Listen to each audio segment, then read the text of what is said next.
आज का दिन बांग्लादेश के लिए बहुत बड़ा दिन है। बांग्लादेश में 13वें संसदीय चुनाव के लिए आज मतदान है। मुख्य मुकाबला बांग्लादेश नेशनलिस्ट पार्टी यानी बीएनपी और जमात इस्लामी के बीच माना जा रहा है। इन दोनों दलों के कुछ छोटे छोटे दलों से गठबंधन हुए हैं।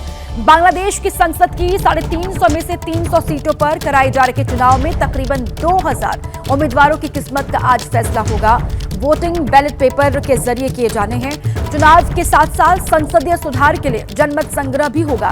शेख हसीना के तख्ता पलट के बाद ये पहला मौका है जब वहां आम चुनाव हो रहे हैं और ये भी पहली बार होगा जब अवामी लीग चुनाव नहीं लड़ रही है। अवामी लीग के चुनाव लड़ने पर वहां बैन लगा दिया गया है और ये भी पहली बार होगा जब दो पूर्व महिला प्रधानमंत्री शेख हसीना और खालिदा जिया की गैर मौजूदगी में यहां चुनाव होंगे। बांग्लादेश के ऐतिहासिक चुनाव की कवरेज के लिए एबीपी न्यूज की टीम ग्राउंड जीरो पर लगातार मौजूद है। तो बांग्लादेश में चुनाव होने हैं। सीट कुल 300 हैं। उम्मीदवार 1994 जो मैदान में ताल ठोक रहे हैं। निर्दलीय जो उम्मीदवार हैं वो 256 हैं। पार्टियां 51 और वोटर वहां के 12 करोड़ 77 लाख वोटर हैं जो उम्मीदवारों के भाग्य का फैसला आज करेंगे। हालांकि जो वोटिंग होनी है बैलेट पेपर के जरिए होनी है और ये तय हो जाएगा कि बांग्लादेश का अगला प्रधानमंत्री कौन होगा। इस चुनाव के बाद मुख्य मुकाबला जो है वो जमात इस्लामी और बीएनपी के बीच में है। जो सर्वे सामने आए यहां से उसमें बीएनपी का पलड़ा भारी दिखाई दिया। तारिक रहमान की जीत को बताते हुए सर्वे नजर आए और आज चुनाव का दिन है।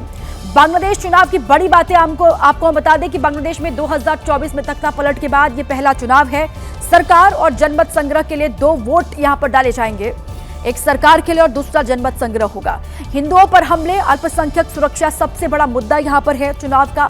25 साल तक सत्ता में रही अवामी लीग पर यहां बैन लगा दिया गया। शेख हसीना की पार्टी है अवामी लीग और शेख हसीना के तख्ता पलट के बाद अवामी लीग पर भी रोक है चुनाव लड़ने पर। खालिदा जिया के निधन के बाद बेटे को पार्टी की कमान सौंपी गई है। तारिक रहमान और बीएनपी से अलग होकर जमात इस्लामी मैदान में है। जेनजी की पार्टी एनसीपी भी चुनाव में कड़ी टक्कर दे रही है। यहाँ पर जेनजी क्रांति से सरकार गिरने के बाद दुनिया का पहला ये चुनाव है। नई सरकार तय करेगी भारत का दोस्त बनना है बांग्लादेश को या फिर चीन या पाकिस्तान का प्रॉक्सी बनना है। हिंसा रोकने के लिए चुनाव में सेना को मजिस्ट्रेट पावर भी दिया गया है। तो बांग्लादेश चुनाव में इस बार क्या होने जा रहा है, पूरी दुनिया की नजरें हैं। बीएनपी प्लस 10 दलों के गठबंधन का नेतृत्व है। जमात इस्लामी 11 दलों के गठबंधन का नेतृत्व है।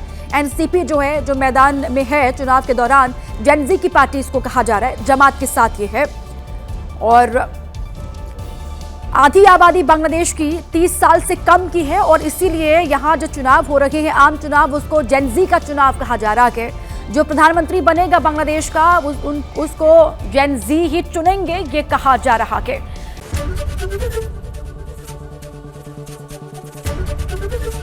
एबीपी गंगा, खबर आपकी, जुबान आपकी।